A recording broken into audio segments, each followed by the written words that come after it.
Hello everyone, I'm Darren again. Today's topic is outlining some of the common signs that someone is on the Dark Tetrad.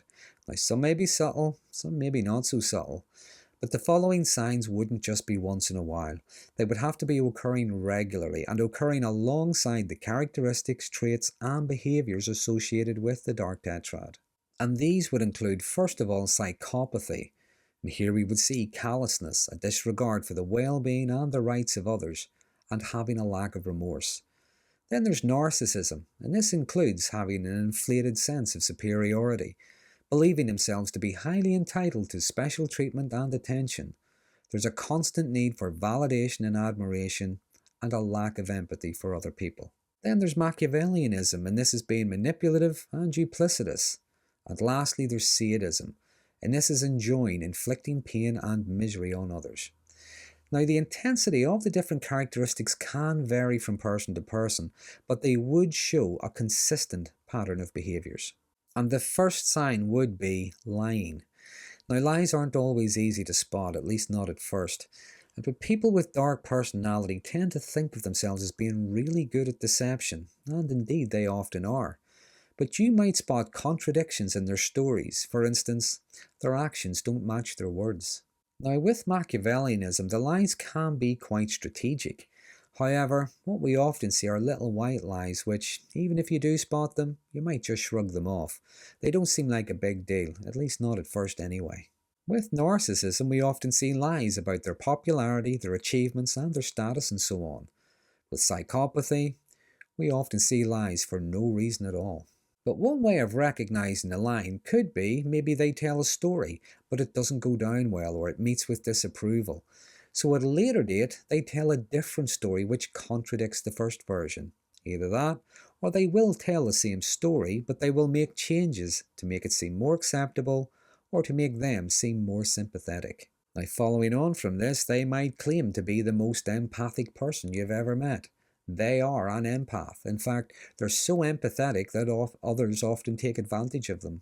Every employer they've ever had has been bad to them. Every partner they ever had was coercive and abusive, because their caring, sensitive nature has always left them open to being exploited. But fake empathy can be quite easy to spot, and some of the signs the empathy is fake can be, first of all, their compassion only lies where the public opinion is. If most people care about a particular issue or person, then so do they. But their empathy can shift depending on their audience.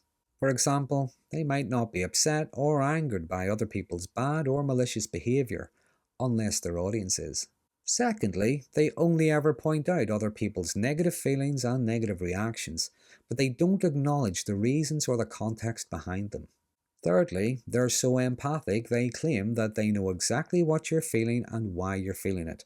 And if you disagree, well, it's because you're in denial, because they know you better than you do. Fourthly, when they feel bad, they don't necessarily want to talk through their problem. Rather, they want to rant, complain, and they want others to feel bad too.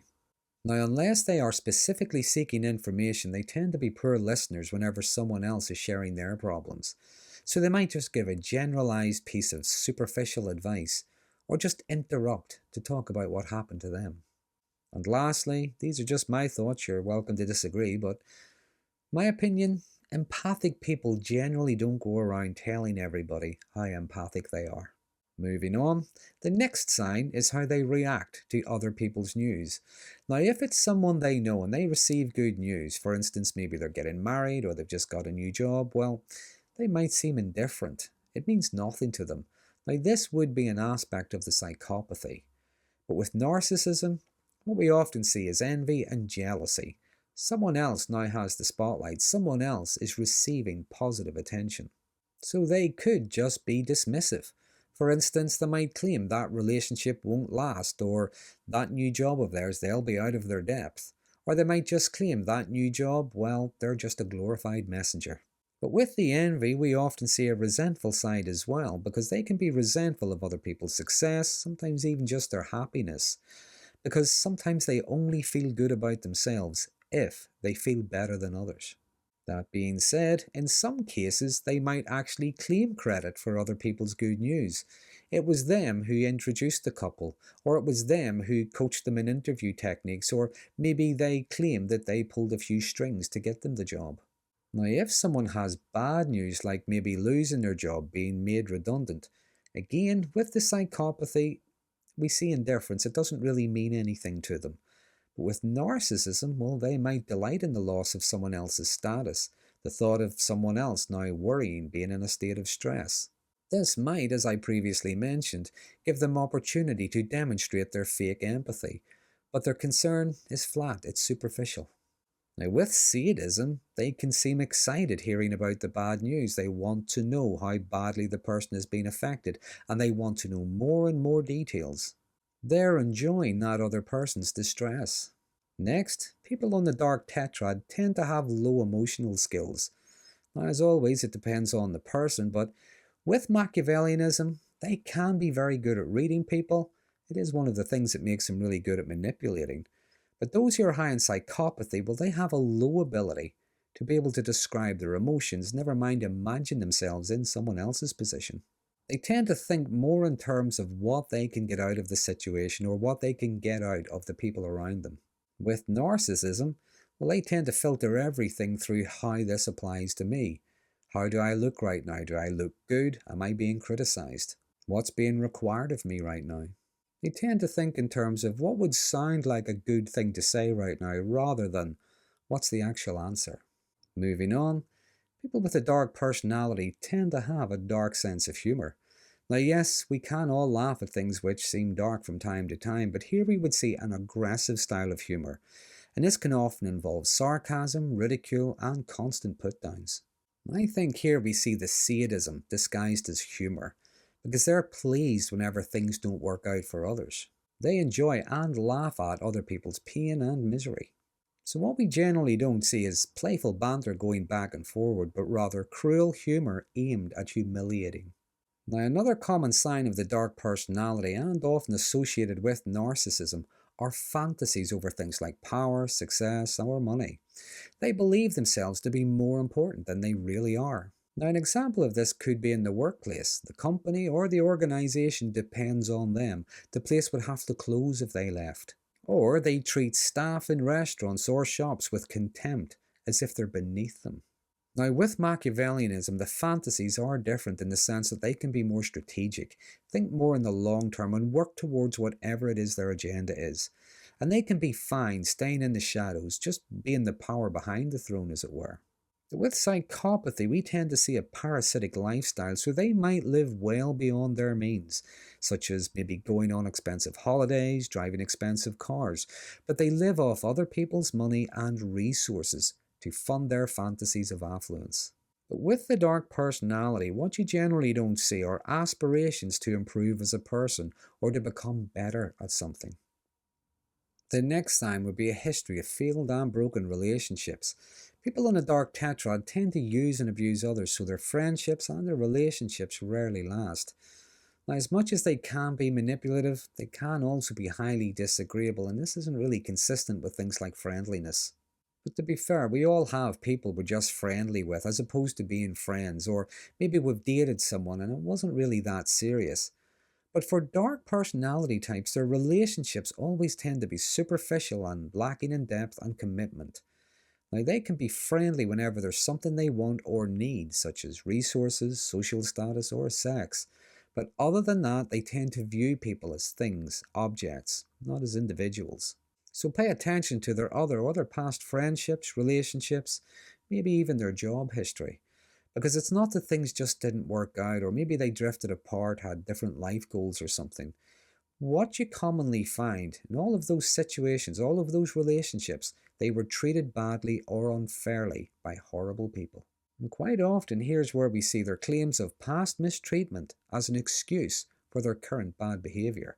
For instance, they have to know your every move because their last partner cheated, or they have to interrogate you because their last partner lied to them, and so on. Moving on to the next sign, and when it comes to their sense of superiority, people in the dark tetrad often claim to know about things they know nothing about. They might use words, phrases, things they've picked up which sound intelligent to them, but they might not know what they mean or be able to explain them in great detail. Now, if challenged, well, rather than admit they don't know something or know the meaning of something, what you often find is they double down. They use logical fallacies to confuse and distract. If someone disagrees with them, points out their errors, or maybe has an opinion that they just don't like, what you often find is they demand to know that person's credentials. Like that person would need to be a meteorologist just to be able to comment on whether or not it's raining outside. What you often find is that person's credentials are never enough, nor are they respected.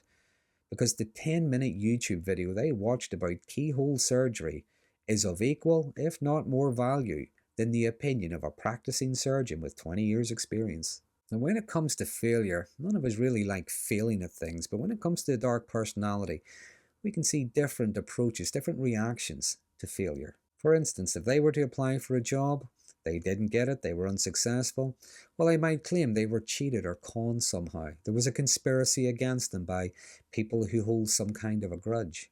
Or sometimes it goes the other way. They will treat it as if it's not that big a deal. They didn't even try at the interview because they just didn't care. They didn't want to work there.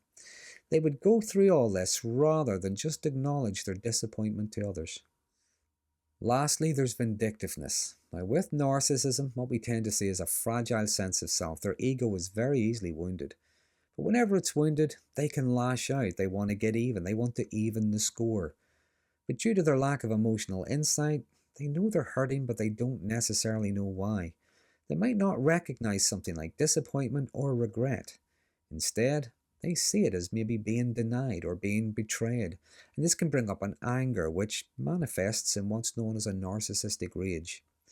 Now, the revenge tactics are often poorly thought out, childlike, impulsive. What they're really doing is they're seeking instant gratification, a quick fix to their anger. It's like a temper tantrum. But with psychopathy and sadism, what we often see is intense and relentless cruelty way out of proportion to what happened. It's like it's not enough for them to speak their mind or respond in a measured way. It's not even enough to just get even. The person who hurt them, it's like they have to be annihilated. No punishment is severe enough. And an acknowledgement or an apology from someone is often treated more like an admission of guilt. And again, it's like this gives them the moral immunity to do whatever they want to punish. And anything they do to get even, it's like it's coming from a sense of victimhood. Now, with Machiavellianism, we generally see a little more restraint. They can plot more strategically, they can take their time to get even. But the thing about the vindictiveness is it doesn't always come because they feel they've been wronged somehow. It can come because they're expecting to be wronged. People with dark personality traits can be quite paranoid. They expect people to lie to them, to cheat on them. They can feel jealousy without having any reason to.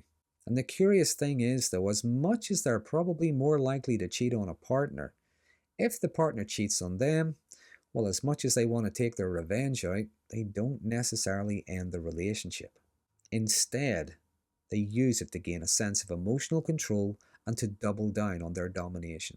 Looking at it from the outside, it sometimes looks as if they're saying, "Now I've got you." And they want the partner to feel continual regret and shame, and they exploit that for their own gratification.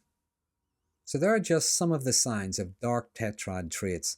I think the question is, how do people like this manage to gain and maintain control over others? Well, because first of all, what I've just outlined isn't always glaringly obvious at first. They can be very beguiling. They've also had a lifetime to learn how to use and manipulate others. In many cases, they know how to get to know people, learn about them, find out about what they like, what they fear, what they want, and so on. And then they offer them those things. But I'll put a link to a previous video on the various tactics in the description of this one if you'd like to learn more. But in the meantime, there are many more signs I could have added, such as gaslighting, playing the victim, and impulsiveness. But if there's anything you might like to add, please use the comment section. There are some interesting conversations start from these videos.